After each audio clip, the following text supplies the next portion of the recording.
Hello, and welcome to gusmcdollgames. I'm Nick McDowell, and today we're playing Part 1 of North by Northwest, the 9th mission in the NATO campaign in Naval War Arctic Circle. Naval War Arctic Circle is based on a hypothetical Great Arctic War set in 2030 and fought in the North Atlantic, Arctic, Baltic, and the North Sea. The NATO campaign covers the Great Arctic War as experienced from the Northern Partnership and NATO alliances. In North by Northwest, we must support a US carrier battle group that is breaking out into the North Atlantic. Each mission starts with a news article to give us some context.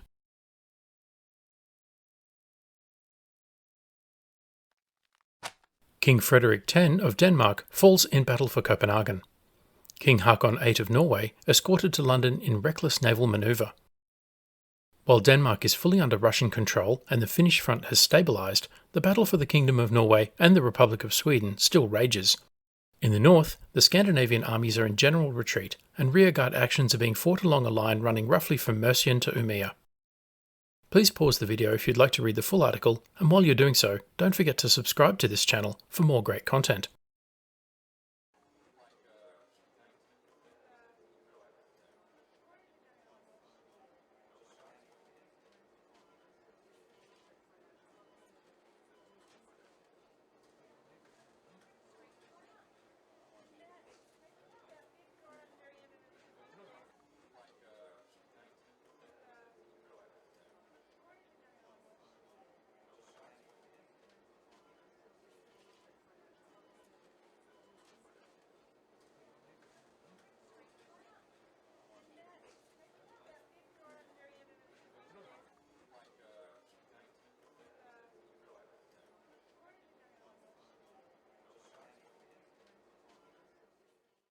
Episode 9, North by Northwest.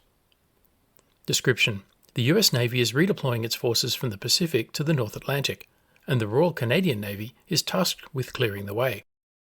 Avoid submarine ambushes and air attacks to lead your carrier force out of the straits. Objectives: take out enemy submarine and air forces, by which I think they mean defeat air and subsurface attacks in order to ensure freedom of navigation for the carrier battle group.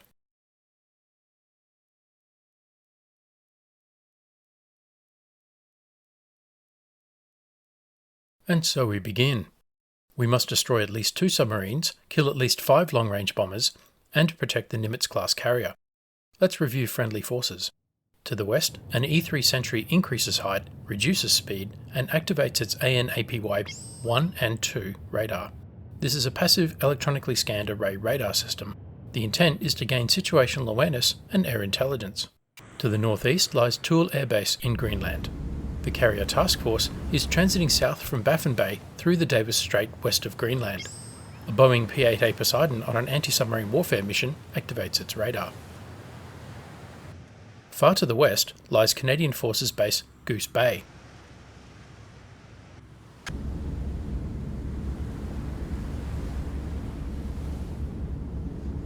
The carrier task force is centered on the USS Theodore Roosevelt, a Nimitz-class carrier.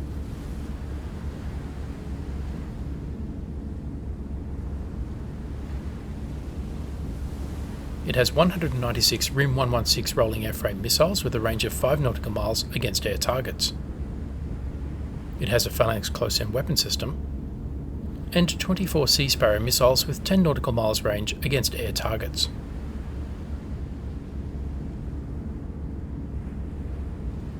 It carries 33 aircraft on the flight deck. Let's launch 2 F-35C fighters to the south. This is the most likely air threat axis.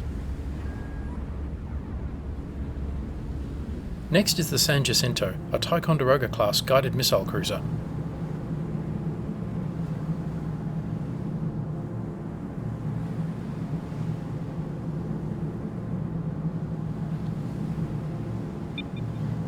Okay, we have detected Tupolev Tu-22, a lethal threat to the carrier battle group.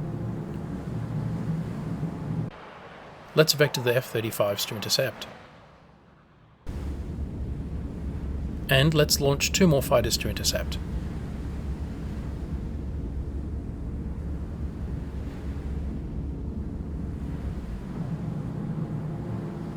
Back to the San Jacinto. It has 56 RIM-66 standard MR SM-2 missiles, effective out to 90 nautical miles against surface and air targets. 8 RGM-84 Harpoon missiles with a range of 150 nautical miles against surface targets, 16 RIM-162 Evolved Sea Sparrow missiles with a 27 nautical mile range against air targets, 20 Mark 54 lightweight hybrid torpedoes, a Phalanx close-in weapon system, 10 BGM-108 Tomahawk land attack missiles Block C with a range of 810 nautical miles against land targets, 8 RUM-139 vertical launch ASROC torpedoes with a range of 12 nautical miles against submarine targets, and a Mark 45 5-inch gun against land and surface targets. For now, we will activate the ANSQS-53 sonar and ANSQR-19 towed array sonar, but not the radar. Next is the Winston Churchill, an Arleigh Burke-class guided missile destroyer.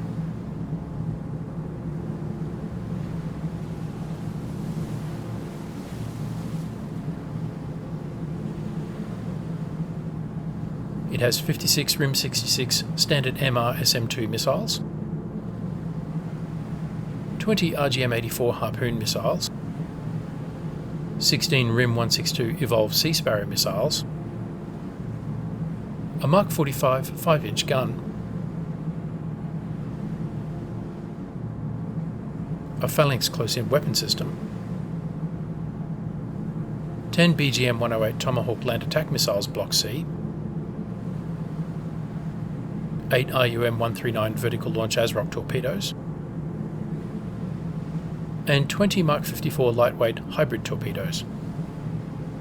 Again, let's engage the short-range ANSQS-53 sonar, but not the radar. Then the Lassen, again an Arleigh Burke-class guided missile destroyer.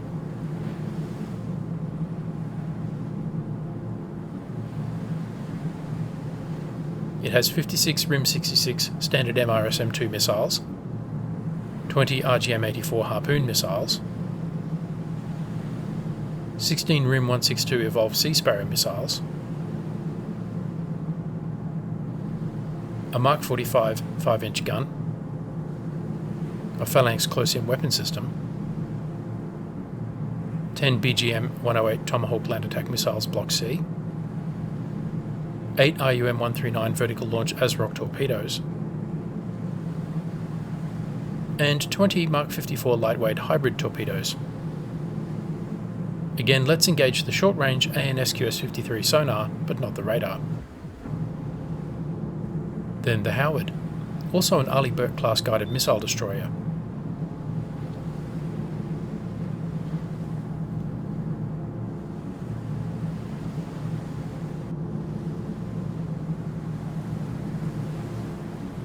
As you can see, it has the same loadout as the previous two Arleigh Burke-class guided missile destroyers, Winston Churchill and Lassen.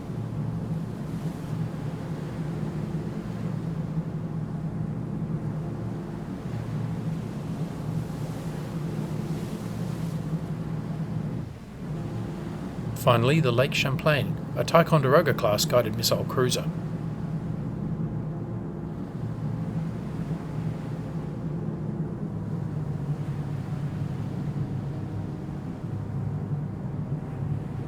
Like the San Jacinto, it has 56 RIM-66 standard MR SM-2 missiles, 8 RGM-84 Harpoon missiles, 16 RIM-162 Evolved Sea Sparrow missiles, 20 Mark 54 lightweight hybrid torpedoes, a Phalanx close-in weapon system, 10 BGM-108 Tomahawk land attack missiles Block C, 8 RUM-139 vertical launch ASROC torpedoes, and a Mark 45 5-inch gun against land and surface targets. Again, to control emissions and reduce the chance of detection by the enemy, we will activate the ANSQR-19 towed array sonar and the ANSQS-53 sonar, but not the radar. This is Thule Air Base in Greenland.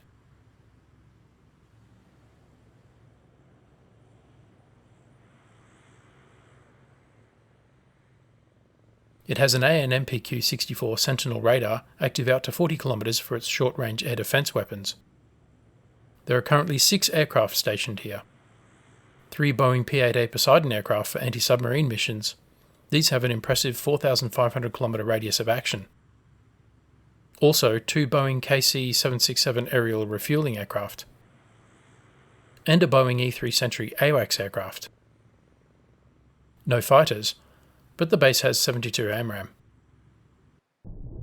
Lurking beneath the waves is the USS Texas, a Virginia-class SSN. It is armed with 12 UGM-109 tactical Tomahawk missiles with a range of 918 nautical miles against land or surface targets, and 26 Mark 48 ADCAP heavyweight torpedoes. The Tomahawk missiles can reach all the way to the enemy airbase at Keflavik in occupied Iceland. Texas has an AN/BQQ-5 bow-mounted spherical array sonar with 4 nautical mile range, and a TB-29 towed array sonar, which we will deploy.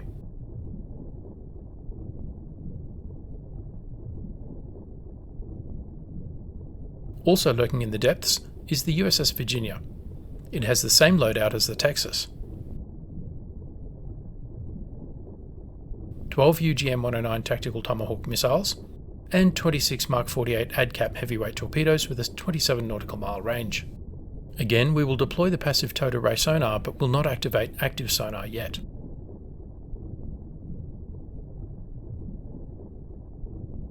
The Royal Canadian Navy are running this fight. This is a 2-ship task force. The first task unit is the Montreal, a Halifax-class multi-role patrol guided missile frigate. It has a Bofors 57mm gun with 9 nautical mile range against anything except submarines, a Phalanx close-in weapon system, 24 Mark 46 lightweight torpedoes, 16 RIM 162 Evolved Sea Sparrow missiles,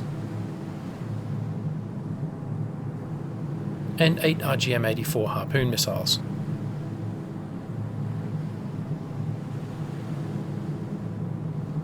The second task unit is the Frederick, also a Halifax-class frigate. It has the same loadout: a Bofors 57mm gun, a Phalanx close-in weapon system, 24 Mark 46 lightweight torpedoes, 16 RIM 162 Evolved Sea Sparrow missiles, and 8 RGM-84 Harpoon missiles.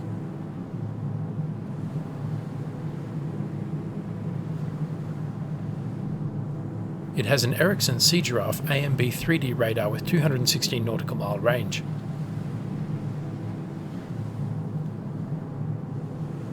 An AN SPS 49 air search radar with 216 nautical mile range. An AN SQ 510 hull mounted sonar with 4 nautical mile range. Let's turn it on. And an AN SQR 501 Cantas Canadian towed array sonar system with 12 nautical mile range. Let's deploy the passive towed array sonar, but we have to wait to activate it.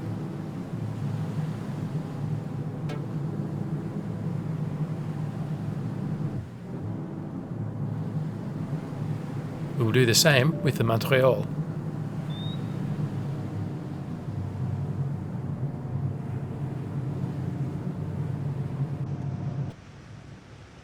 Over at CFB Goose Bay. It is defended by 72 NASAMS-2, which is a surface-to-air AMRAAM variant. It has an active AN MPQ-64 Sentinel radar for early warning. 12 aircraft are stationed here. 2 Boeing P-8A Poseidon for anti-submarine warfare, 2 Boeing KC-767 aerial refueling aircraft, 4 F-22 Raptor fighters, and 4 F-35A Lightning fighters. Already pretty cool, right now at 3 degrees Celsius at midday, these aircraft are probably also the coldest aircraft in the game. For now, we will get 2 F-22 into the air on a combat air patrol to the east, straight down the most likely air threat axis in case there are any bombers.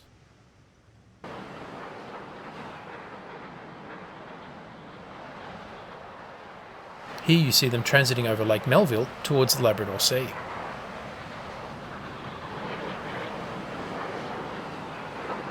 The only bombers right now are patrolling over Greenland. Still out of AMRAAM range.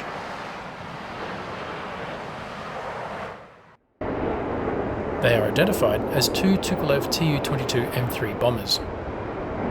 They will launch anti-ship missiles against the Teddy Roosevelt as soon as they detect it, so I need to keep them at a distance, or better yet, destroy them.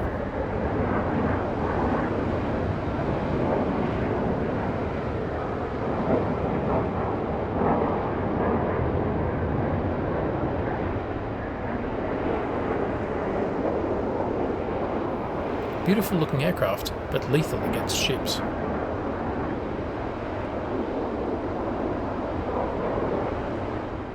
The E-3 Sentry increases height to increase radar coverage and reduces speed to settle in for a long battle.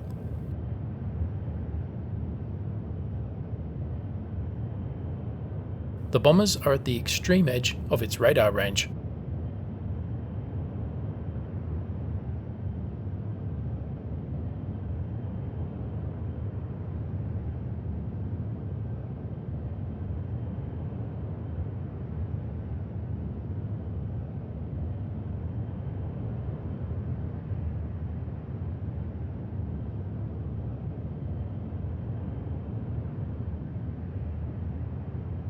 The bombers are almost certainly based here at Keflavik Air Base in occupied Iceland.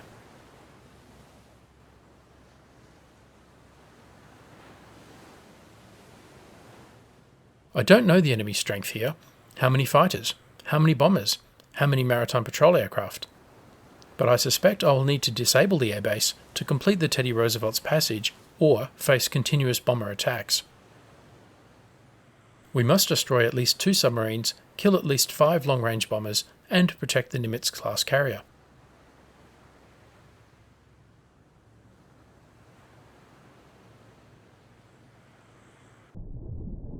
So let's start by disabling Keflavik and preventing the enemy from refueling and rearming.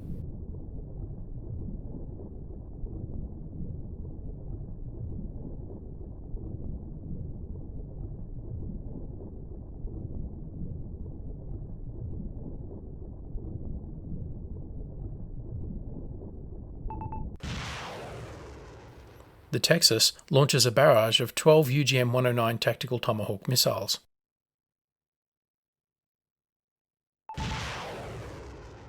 The Virginia does the same.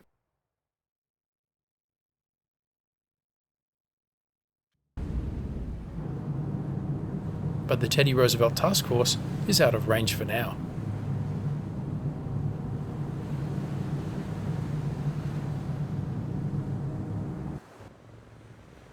Time for Toole to launch an anti-submarine warfare patrol.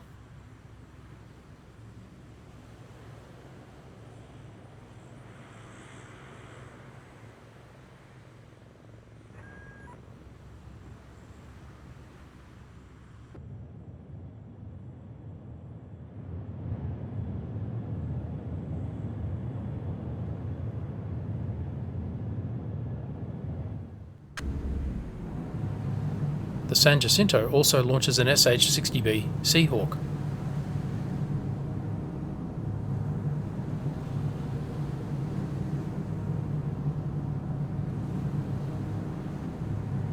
To the front right. The Winston S. Churchill also launches an SH-60B Seahawk. To the front left. And the Lassen to the east.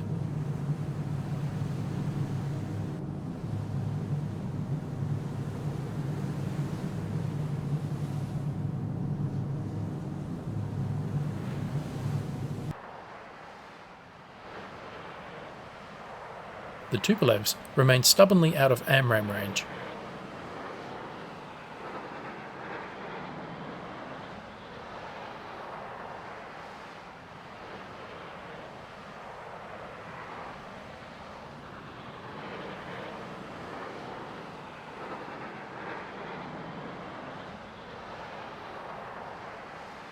Let's speed up time.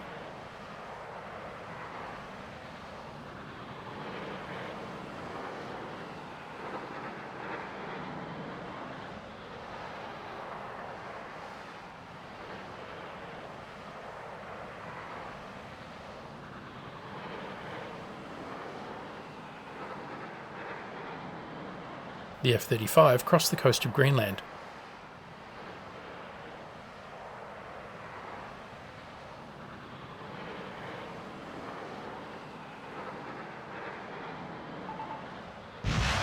and launch.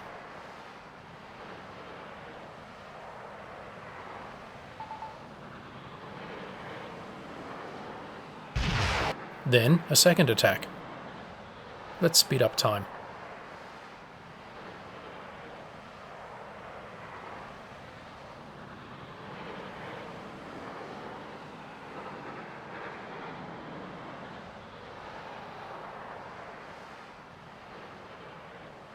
One of the Tupolevs turns in, the other speeds away.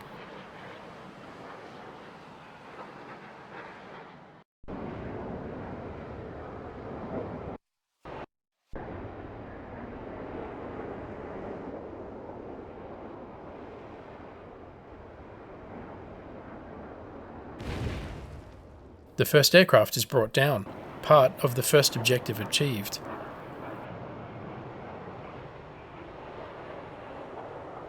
The second bomber speeds away.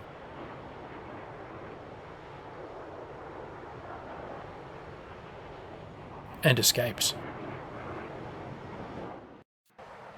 It is once again out of AMRAAM range.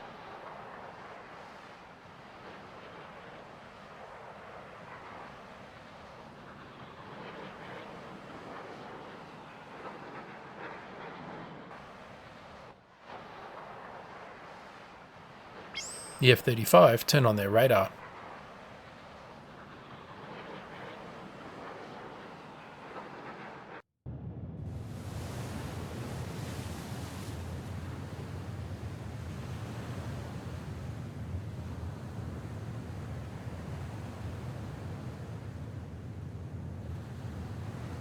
The Poseidon selects a search area for its DCAS ANSSQ-62 sonar buoys. Let's speed up time.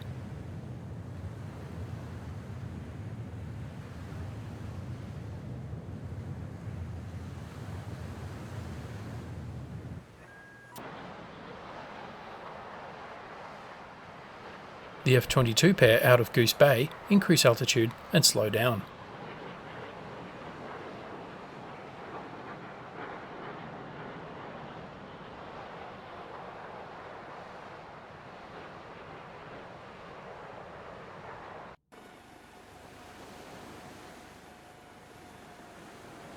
The helicopters screening the task force reduce altitude, slow down and deploy their ANAQS-18A dipping sonar.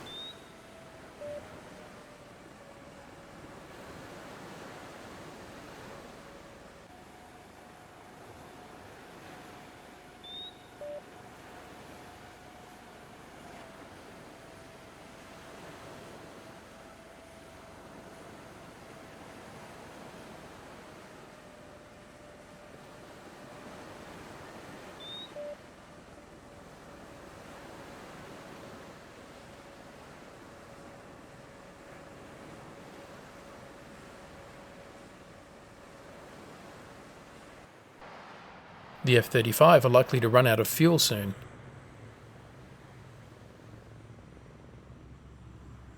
Tool launches a tanker aircraft.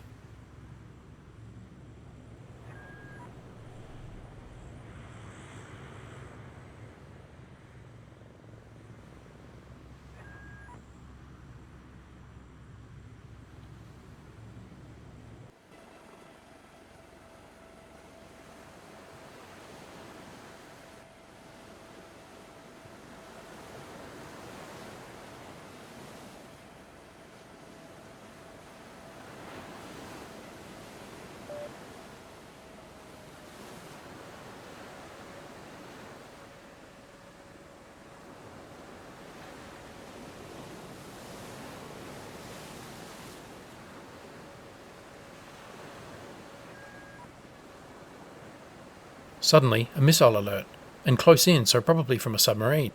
2 X-31 anti-ship missiles, NATO designation AS-17 Krypton, closing fast. The task force returns fire with a missile barrage of ESSM. The Krypton is an air-to-surface missile, but I've not detected any aircraft. I wonder if they were fired from a submarine and just misidentified.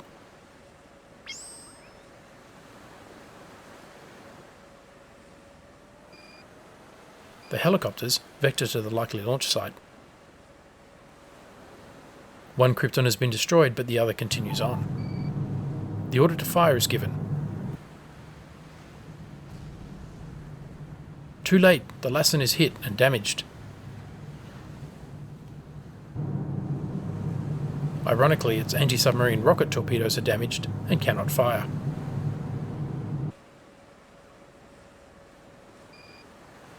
The ASW helicopters go on the offensive.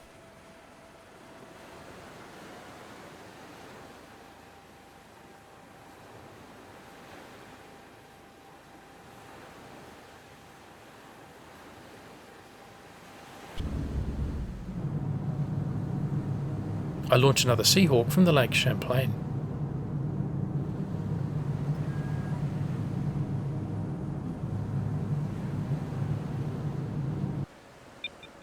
Then radar picks up a low-flying aircraft. Mystery solved.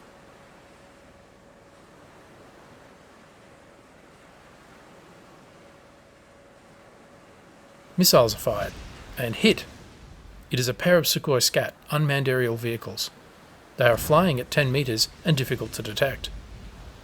The second is brought down.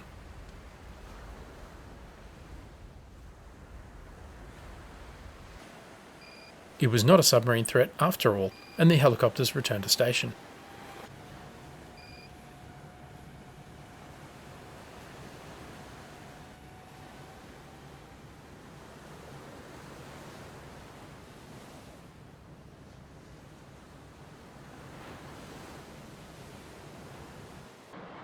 Meanwhile, the F-35 is still pursuing the Tupolev.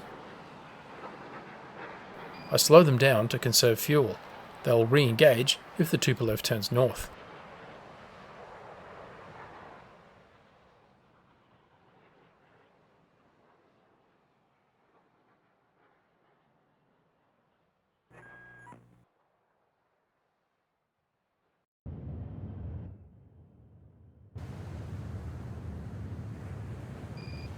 The Poseidon selects a search area west of the task force. The tanker continues south to support the F-35 fighters.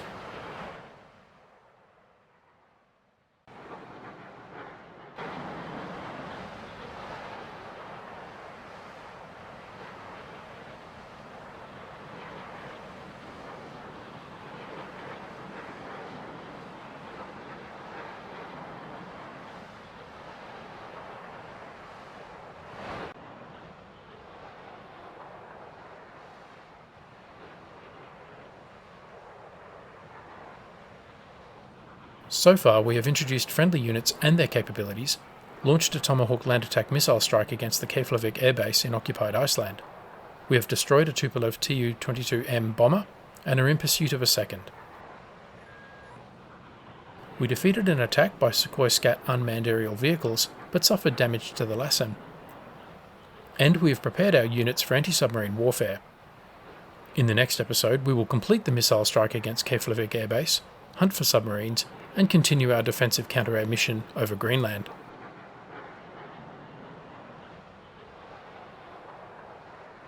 As always, thanks for watching. For more Naval War Arctic Circle content, check out the NATO campaign and Jersey blockade playlists on our channel. If you enjoyed this video, don't forget to like, comment, subscribe, and donate, and stay tuned for the next episode.